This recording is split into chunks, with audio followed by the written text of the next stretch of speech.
Hello everyone, स्वागत है आज क्लासेस में। आपने थंबनेल में बिल्कुल सही पढ़ा है। अगर इसमें से नहीं आया तो पढ़ाना छोड़ दूंगा। जी हाँ, आज हिस्ट्री के बहुत ही इंपॉर्टेंट 5 नंबर वाले गेस प्रश्न को लेकर आए हैं। टोटल 8 गेस प्रश्न आए हैं। अगर इसमें से अगर एग्जाम में देखने को नहीं मिला तो पढ़ाना छोड़ देंगे। 100% यहीं से एक क्वेश्चन आपको एग्जाम में देखने को मिलेगा। तो आज 5 नंबर अपना फिक्स कर लीजिए। अगर आपने अभी तक चैनल को सब्सक्राइब नहीं किया तो जल्दी से चैनल को सब्सक्राइब कर दे, वीडियो को लाइक कर दे, ताकि आगे भी ऐसे गेस क्वेश्चन आंसर आपको मिलते रहे। एंड वीडियो को स्किप मत करिएगा, पूरा देखिएगा ताकि आप कंसेप्ट के साथ क्वेश्चन को समझे, ना कि रटे।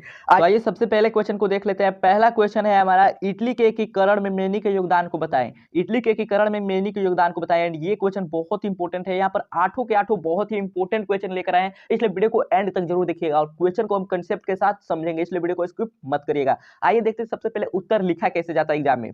तो सिंपली आप यहाँ पर देखते हैं, इतना वाला जो पार्ट है आप इसको ब्लैक पेन से लिखिएगा। जी हाँ, ब्लैक पेन से। क्या है? इटली के एकीकरण में मेजनी, और डैश देखिए, उसके बाद से ब्लू से आंसर लिखना शुरू कीजिएगा। जैसे कि देख सकते हैं यहाँ पर, मेजनी को इटली के एकीकरण का पैगंबर कहा जाता है, यानी कि मसीहा कहा जाता है। मेजनी को इटली के एकीकरण का मसीहा कहा जाता है। वह दार्शनिक, लेखक, राजनेता, गणतंत्र का समर्थक एवं एक कर्मठ कार्य करता था। मेजनी, उसका जन्म 1805 में सार्डिनिया के जिनेवा नगर में हुआ था। 1815 में जब जिनोवा पिडमोंट के अधीन कर दिया गया, पिडमोंट एक बड़ा शहर है, उसके अधीन जब जिनोवा आ गया, तब इसका विरोध करने वाले मेजनी ही था। जब इसका विरोध किया गया कि जिनेवा को आजाद कर दो, इसे मुक्त कर दो, तो उस समय ही मेजनी जो थे उसमें शामिल थे, उस आंदोलन में। तो ये शुरू से ही राष्ट्रवादी भावना से प्रेरित थे।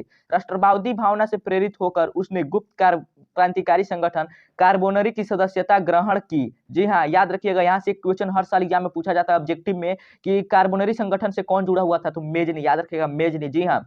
आइए नेक्स्ट आंसर को देख लेते हैं, आगे के क्या है। तो आगे क्या हमारा यहाँ पर देख सकते हैं, अपने गणतंत्रवादी उद्देश्यों के प्रचार के लिए मेजनी ने 1831 में मोसई में यंग इटली, याद रखिएगा ये एग्जाम में पूछा जाता है कि यंग इटली की स्थापना किसने की थी, तो मेजनी ने। जी हाँ, यंग इटली, तथा 1834 में बर्न में यंग यूरोप की स्थापना की। इसका सदस्य युवाओं को बनाया गया। जी हाँ, युवाओं को वो सदस्य बनाया मेजनी। मेजनी जन संप्रभुता के सिद्धांत में विश्वास रखता था। उसने जनता जनार्दन तथा इटली का नारा दिया। याद रखिएगा, ये नारा भी इंपॉर्टेंट है, बहुत बार एग्जाम में पूछा जा चुका है ऑलरेडी। जनता जनार्दन तथा इटली। जी हाँ, जनता जनार्दन तथा इटली। इस उसका उद्देश्य ऑस्ट्रिया के प्रभाव से इटली को मुक्त करवाना तथा संपूर्ण इटली का एकीकरण करवाना था। इस प्रकार अगर आप आंसर लिखते हैं सजा के, तो आपके 5 नंबर एग्जाम में एकदम फिक्स हो जाते हैं। जी हाँ, चलिए नेक्स्ट क्वेश्चन को देख लेते हैं। नेक्स्ट क्वेश्चन है हमारा 2 नंबर प्रश्न। 2 नंबर प्रश्न है हमारा, इटली के एकीकरण में काबूल और गैरिबाल्डी के योगदानों का उल्लेख करें। जी हाँ, इटली के एकीकरण में काबूल और गैरिबाल्डी के योगदानों का उल्लेख करें। एंड ये भी क्वेश्चन इंपॉर्टेंट है, आठों के आठों बहुत इंपॉर्टेंट क्वेश्चन लाए हैं, तो इसको भी आंसर ऐसे लिखना है। पहले इसको ब्लैक से लिख दीजिएगा। क्या है ब्लैक पेन से लिखने वाला? तो जी हाँ, यहाँ पर लिखना है ब्लैक पेन से, इटली के एकीकरण में मेजनी, काबूल और गैरिबाल्डी के सतत प्रयासों से हुआ था। जी हाँ, इटली का एकीकरण मेजनी, काबूल और गैरिबाल्डी के सतत प्रयासों से हुआ था। इसको ब्लैक पेन से लिख के उसके बाद से इसका आंसर लिखना शुरू कीजिएगा, यहाँ से ब्लू से। जी हाँ, ऐसे अगर आप लिखेंगे तो एग्जाम में आपके 5 के 5 मार्क्स फुल दिए जाएंगे। यहाँ पर सबसे पहले लिखना है इटली के एकीकरण में काबूल का योगदान। तो जी हाँ, सबसे पहले हम काबूल के योगदानों के बारे में चर्चा करेंगे।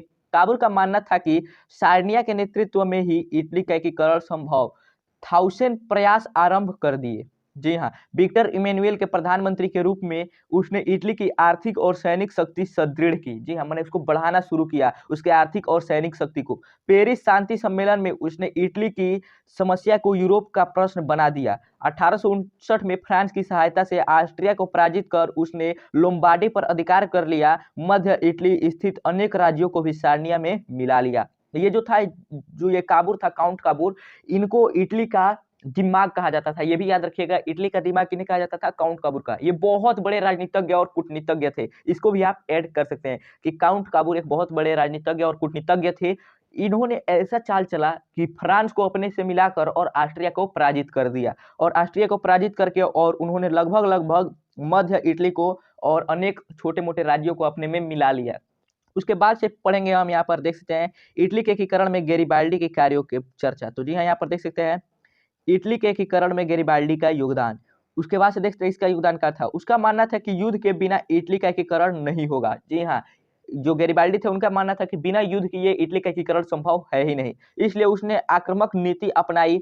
लाल कुर्ती और स्थानीय किसानों की सहायता से उसने सिसिली और नेपल्स पर अधिकार कर लिया। दो ये शहर थे, सिसिली और नेपल्स, इन्हें सार्डिनिया में मिला लिया गया। वह पोप के राज्य पर भी आक्रमण करना चाहता था, परंतु काबूल ने इसकी अनुमति नहीं दी। जी हाँ, काबूल ने इसकी अनुमति नहीं दी। और ये याद रखिएगा, गैरिबाल्डी जो था पेशे से नाविक था, इसको भी ऐड कर लीजिएगा अगर ऐड करना हो तो, नहीं तो इतना भी आप लिख देंगे तो 5 नंबर आपको मिल जाएगा। और गैरिबाल्डी जो था इसको इटली का तलवार कहा जाता था, याद रखिएगा, इटली का तलवार।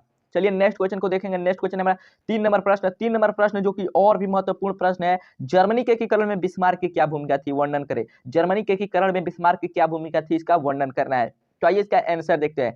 फ्रेडरिक विलियम चतुर्थ की मृत्यु के बाद प्रासा का राजा विलियम प्रथम बना। जी हाँ, फ्रेडरिक विलियम जब मर गए उसके बाद वहां का जो प्रासा का राजा था विलियम प्रथम बना। वह राष्ट्रवादी था तथा प्रासा के नेतृत्व में जर्मनी का एकीकरण करना चाहता था। प्रासा उस समय एक बहुत शक्तिशाली राज्य हो चुका था जर्मनी का। विलियम जानता था कि ऑस्ट्रिया और फ्रांस को पराजित किए बिना जर्मनी का एकीकरण संभव नहीं है, अतः उसने 1862 ईस्वी में ऑटो वन बिस्मार्क को अपना चांसलर यानी कि प्रधानमंत्री नियुक्त किया। क्योंकि जो ये चांसलर थे यानी कि बिस्मार्क, ये एक बहुत बड़े कूटनीतिज्ञ थे। जी हाँ, बहुत बड़े कूटनीतिज्ञ थे, इसलिए इन्होंने प्रधानमंत्री बना दिया। बिस्मार्क प्रख्यात राष्ट्रवादी और कूटनीतिज्ञ था। यहाँ पर देख सकते हैं कूटनीतिज्ञ, बहुत बड़े कूटनीतिज्ञ थे। उसके आगे देखते हैं, जर्मनी के एकीकरण के लिए वह किसी भी कदम को अनुचित नहीं मानता था। माने कैसे भी इनको कूटनीति से या फिर लड़ के या फिर राय से चाहे धोखे से कैसे भी मैंने इटली का एकीकरण संभव हो पाए तो मैं कर दूंगा, इसे अनुचित नहीं मानते थे। उसने जर्मन राष्ट्रवादियों के सभी समूह से संपर्क स्थापित कर उन्हें अपना प्रभाव लाने का प्रयास किया। बिस्मार्क का मानना था कि जर्मनी की समस्या का समाधान बौद्धिक भाषण से नहीं, यानी कि सिर्फ भाषण देने से नहीं, आदर्शवाद से नहीं, माने कि यहाँ जाकर लोगों को समझाने से, आंदोलन करने से नहीं होगा, वरन प्रासा के नेतृत्व में रक्त और लौह को नीति से सहयोग। जी हाँ, रक्त एवं लौह की नीति का अवलंबन किसने किया था, यह भी एग्जाम में बहुत बार पूछा जाता है। रक्त एवं लौह की नीति का अवलंबन किसने किया था, तो बिस्मार्क ने किया था, याद रखिएगा। तो इन्होंने इस नीति को अवलंबन किया जिसमें लोगों को समझाया कि हमें लड़ना होगा। 1871 ईस्वी में फ्रैंकफर्ट की संधि द्वारा दक्षिणी राज्य उत्तरी जर्मन महासंघ मिल गया। अंततः जर्मनी 1871 ईस्वी में एकत्रित राष्ट्र के रूप में यूरोप के मानचित्र में उभर कर सामने आया। यानी कि यह भी याद रखिएगा, ये पूछा जाता है कि किस संधि के फलस्वरूप इटली का एकीकरण संभव हो पाया, तो फ्रैंकफर्ट की संधि के फलस्वरूप। जी हाँ, फ्रैंकफर्ट। और कब हुआ था, 1861 में। ये दोनों ऑब्जेक्टिव बहुत इंपॉर्टेंट है। आगे देख लेते हैं इसका आंसर। तो आगे यहाँ पर है, इस प्रकार हम कह सकते हैं कि जर्मनी के एकीकरण में बिस्मार्क की भूमिका काफी महत्वपूर्ण थी। अगर ऐसे आप आंसर लिखेंगे तो आपके 5 के 5 मार्क्स फुल के फुल दिए जाएंगे। नेक्स्ट क्वेश्चन की ओर चलेंगे। नेक्स्ट क्वेश्चन हमारा 4 नंबर प्रश्न। 4 नंबर प्रश्न है हमारा, भारत में राष्ट्रवाद के उदय के कारणों का परीक्षण करें। माने भारत में राष्ट्रवाद का उदय क्यों हुआ, क्यों लोग बगावत करने लगे, अपने देश को आजाद करने के लिए प्रेरित हुए। तो यहाँ पर हम देख सकते हैं, इसको पहले आपको ब्लैक से लिख देना है, इतना आंसर आपको ब्लैक से लिखना है, उसके बाद से ब्लू से लिखेंगे। क्या है, 19वीं शताब्दी में भारतीय राष्ट्रवाद के उदय में अनेक कारणों का योगदान था। बहुत सारे कारण थे, इनमें निम्नलिखित कारण प्रमुख थे। कुछ कारण निम्नलिखित हैं जो नीचे दिए गए हैं। आइए देख लेते हैं सबसे पहला कारण क्या था। यहाँ पर देख सकते हैं, सबसे पहला कारण था अंग्रेजी साम्राज्यवाद के विरुद्ध असंतोष। जी हाँ, अंग्रेज जो थे वो बहुत ज्यादा शोषण करते थे, हम लोगों को टॉर्चर करते थे, इसलिए लोगों में असंतोष आ गया था। भारतीय राष्ट्रीयता के विकास का सबसे प्रमुख कारण अंग्रेजी नीतियों का प्रति बढ़ता असंतोष था। जी हाँ, अंग्रेजी सरकार की नीतियों के शोषण के शिकार देसी रजवाड़े, तालुकेदार, महाजन, कृषक, मजदूर, मध्यम वर्ग सभी बने थे। जी हाँ, ऐसा नहीं था कि वो राजा है तो उसको शोषण नहीं किया जाएगा। अंग्रेज सभी का शोषण करते थे। सभी अंग्रेजी शासन को अभिशाप मानकर इसका खात्मा करने का मन बनाने लगे। सारे लोगों में ये अब भावना आ गई थी कि अंग्रेजों को कैसे भी देश से निकाल ही देना है। ये था पहला कारण। दूसरा कारण था, आइए देख लेते हैं, दूसरा कारण था आर्थिक कारण। जी हाँ, रुपये पैसे का। भारतीय राष्ट्रवाद का उदय का एक महत्वपूर्ण कारण आर्थिक था। सरकारी आर्थिक नीतियों के कारण कृषि और कुटीर उद्योग धंधे नष्ट हो गए। यानी कि सारे ये जो छोटे मोटे उद्योग थे जिनसे लोगों की आजीविका चलती थी वही नष्ट हो गए। किसानों पर लगान एवं कर्ज का बोझ बढ़ गया। किसानों को नकदी फसल नील, गन्ना, कपास उपजाने को बाध्य कर उसका भी मुनाफा सरकार ने उठाया। अंग्रेजी आर्थिक नीति से भारत से धन का निष्कासन हुआ, जिससे भारत की गरीबी बढ़ी। इससे भारतीयों की प्रतिक्रिया में हुई एवं राष्ट्रीय चेतना का विकास हुआ। सारे पैसे लूट कर ले जाने लगे, लोगों को खाने में दिक्कत होने लगी। तो ये दूसरा कारण था। नेक्स्ट कारण को देख लेते हैं, तीसरा कारण क्या था हमारा। तो यहाँ पर देखते हैं, तीसरा कारण है हमारा अंग्रेजी शिक्षा का प्रसार। जी हाँ, ये बहुत महत्वपूर्ण कारण है किसी भी देश में बगावत होने का। और हमारा तीसरा कारण था अंग्रेजी शिक्षा का प्रसार। जी हाँ, 19वीं शताब्दी में भारत में अंग्रेजी शिक्षा का प्रचार ने भारतीयों की मानसिक जड़ता समाप्त कर दी। वे अब वे भी अब अमेरिकी स्वतंत्रता संग्राम, फ्रांस एवं यूरोप की अन्य महान क्रांतियों से परिचित हुए। लोग भी अब जानने लगे कि हाँ ऐसे ऐसे क्रांति हुए थे, लोग लड़े तब जाकर आज़ादी मिली। तो लोगों में भी चेतना बढ़ी कि अब हमें भी लड़ना पड़ेगा और लड़ के हमें आज़ादी लेनी पड़ेगी। रूसो, वोल्टेयर, अर्मेनी, गैरिबाल्डी जैसे दार्शनिकों एवं क्रांतिकारियों के विचार का प्रभाव उन पर पड़ा, यानी कि भारतीयों पर पड़ा। ये था तीसरा कारण। चौथा कारण था जो हमारे यहाँ है, वो चौथा कारण था सामाजिक धार्मिक सुधार आंदोलन का प्रभाव। जी हाँ, 19वीं शताब्दी के सामाजिक धार्मिक सुधार आंदोलन ने भी राष्ट्रीयता की भावना का विकसित की। जी हाँ, ब्रह्मा समाज, आर्य समाज, प्रार्थना समाज, रामकृष्ण मिशन ने एकता, समानता एवं स्वतंत्रता की भावना जागृत की तथा भारतीयों में आत्मसम्मान, गौरव एवं राष्ट्रीयता की भावना का विकास करने में योगदान किया। और पांचवा जो हमारा कारण था, जो कि बहुत ही प्रमुख कारण था, वो था राजनीतिक एकीकरण। जी हाँ, भारत में अंग्रेजों ने उग्र साम्राज्यवादी नीति अपनाई थी। वारेन हेस्टिंग्स से लेकर लॉर्ड डलहौजी ने एन केन प्राकेन देशी रियासतों को अपना अधीनस्थ बना लिया। माने सारे राजाओं को गिरफ्तार कर लिया, उनको मारने लगे, कोड़े बरसाने लगे और खुद हुकूमत चलाने लगे। 1857 के विद्रोह के बाद महारानी विक्टोरिया ने सभी देश राज्यों की अंग्रेजी अधिष्ठता में ले लिया, माने अंग्रेजों का अधीन बना दिया। इससे एक प्रकार से भारत का राजनीतिक एवं प्रशासनिक एकीकरण हुआ। लॉर्ड डलहौजी द्वारा रेल, डाक, तार की व्यवस्था से आवागमन एवं संचार की सुविधा बढ़ गई। इससे संपूर्ण भारत में स्थानीयता की भावना के स्थान पर राष्ट्रीयता की भावना बढ़ी। अब लोगों में चेतना बढ़ने लगी। तो ये थे 5 कारण। किसी भी कोई भी अगर पूछा जाए कि किसी भी देश में आंदोलन क्या हुआ, क्यों हुआ, तो ये 5 कारण आप लिख सकते हैं। सभी देश की एक ही हाल थी कि कृषकों की दयनीय स्थिति, मजदूरों की दयनीय स्थिति, वहाँ में राजनीतिक एकीकरण नहीं था और वहाँ की संस्कृति को जबरदस्ती थोपना। अंग्रेज आकर अंग्रेजी सभ्यता को हम पर थोपेंगे तो हमको तो बुरा लगेगा ही। ये 5-6 कारण है जो कि सारे देशों में था, तभी जाकर वहाँ पर आंदोलन हो पाए। आइए अगले प्रश्न को देख लेते हैं। अगला प्रश्न है हमारा 5 नंबर प्रश्न। तो हमारा 5 नंबर प्रश्न है, यहाँ पर देख सकते हैं, भारतीय राष्ट्रीय आंदोलन में गांधी जी के योगदानों की विवेचना करें। एंड ये वाला प्रश्न तो बहुत बहुत इंपॉर्टेंट वाला प्रश्न है, बहुत इंपॉर्टेंट है। ये 8 के 8 बहुत ही इंपॉर्टेंट गेस प्रश्न है। यहाँ से एक क्वेश्चन फिक्स है तो फिक्स पर हमारा है उत्तर। भारतीय राष्ट्रीय आंदोलन में 1919 से लेकर 1947 तक का काल गांधी युग के नाम से जाना जाता है। यानी कि उस समय गांधी जी ने बहुत सारे राष्ट्रीय आंदोलन चलाए, जिसके कारण हमें आजादी मिल पाई। राष्ट्रीय आंदोलन को गांधी जी ने एक नई दिशा दिया। सत्य, अहिंसा, सत्याग्रह का प्रयोग कर गांधी जी भारतीय राजनीति में छा गए।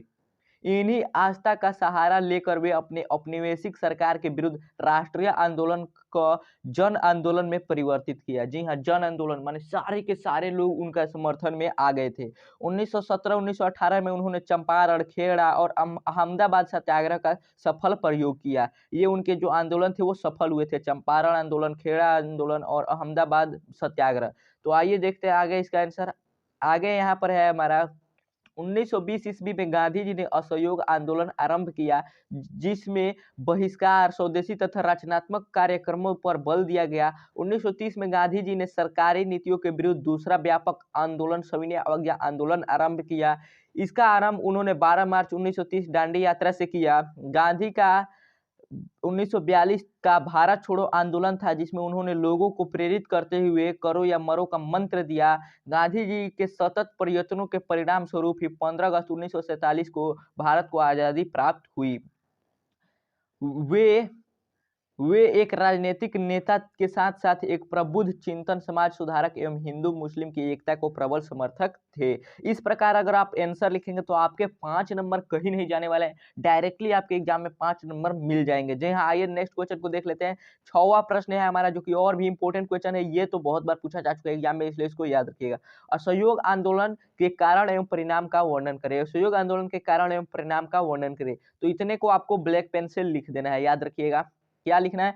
महात्मा गांधी के नेतृत्व में प्रारंभ किया गया प्रथम जन आंदोलन असहयोग आंदोलन था। इस आंदोलन के प्रमुख कारण निम्नलिखित थे। नीचे दिए गए हैं जो कारण थे, क्यों हुआ। तो सबसे पहला कारण जो था वही बहुत ही विशाल कारण था। क्या था? रॉलेट एक्ट कानून 1919। जी हाँ, रॉलेट कानून जो था, एक इसको काला कानून के नाम से भी जाना जाता है। 1919 ईस्वी में न्यायाधीश सिडनी रॉलेट की अध्यक्षता में रॉलेट कानून क्रांतिकारी एवं अराजकता अधिनियम बना। जी हाँ, 1919 ईस्वी में पारित किया गया।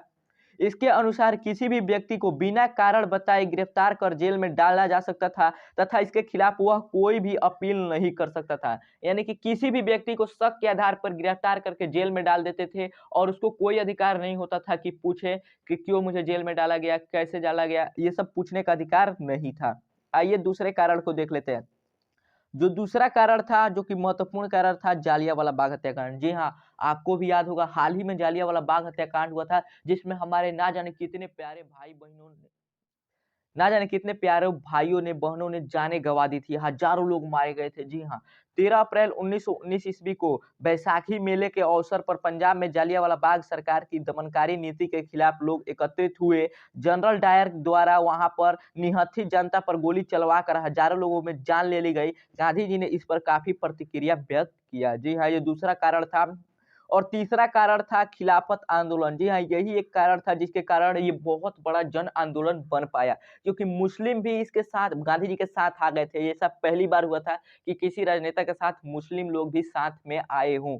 जी हाँ, क्योंकि खिलाफत आंदोलन भी एक बहुत बड़ा मुद्दा था। इसी समय खिलाफत आंदोलन यानी खिलाफत का मुद्दा सामने आया। गांधी जी ने इस आंदोलन को अपना समर्थन देकर हिंदू मुस्लिम एकता स्थापित करने और एक बड़ा सशक्त अंग्रेजी राज विरोधी असहयोग आंदोलन आरंभ करने का निर्णय लिया। ये थे 3 जो कि महत्वपूर्ण कारण थे। अब जान लेते हैं कि इसका परिणाम क्या हुआ। जी हाँ, तो परिणाम 5 फरवरी 1922 ईस्वी को गोरखपुर के चौरा चौरी नामक स्थान पर हिंसक भीड़ द्वारा थाने पर आक्रमण कर 22 पुलिसकर्मियों की हत्या कर दी गई। जी हाँ, 22 पुलिसकर्मियों को भारतीय लोगों ने जिंदा ही जला दिया था पुलिस स्टेशन में बंद करके, जिससे नाराज होकर गांधी जी ने असहयोग आंदोलन को तत्काल बंद करने की घोषणा की। असहयोग आंदोलन व्यापक प्रभाव पड़ा और असहयोग आंदोलन बंद हो गया। ऐसा कहा जाता है कि और कुछ दिन या फिर कुछ हफ्ते अगर ये आंदोलन चला होता तो शायद हमारा देश 1922 में ही आजाद हो गया होता, लेकिन गांधी जी ने इसको बंद करवा दिया था। ये थे असहयोग आंदोलन के परिणाम। असहयोग आंदोलन के अचानक स्थगित हो जाने से गांधी जी की गिरफ्तारी के कारण खिलाफत के मुद्दे का भी अंत हो गया।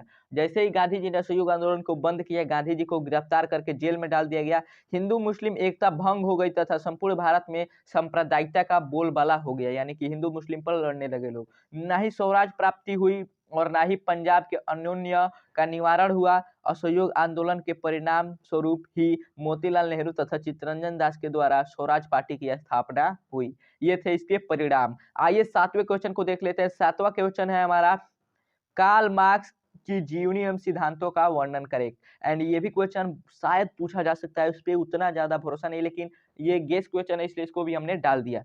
तो इसका उत्तर देख लेते हैं। आइए, कार्ल मार्क्स का जन्म 5 मई 1818 ईस्वी को, ये याद रखिएगा। कार्ल मार्क्स का जन्म कब हुआ था ये बहुत बार पूछा जाता है, और कहाँ हुआ था याद रखिएगा ये भी। कार्ल मार्क्स का जन्म 5 मई 1818 को जर्मनी में राइन प्रांत के ट्रियर नगर में एक यहूदी परिवार में हुआ था। जी हाँ, समाजवादी विचारधारा को आगे बढ़ाने में कार्ल मार्क्स की महत्वपूर्ण भूमिका थी।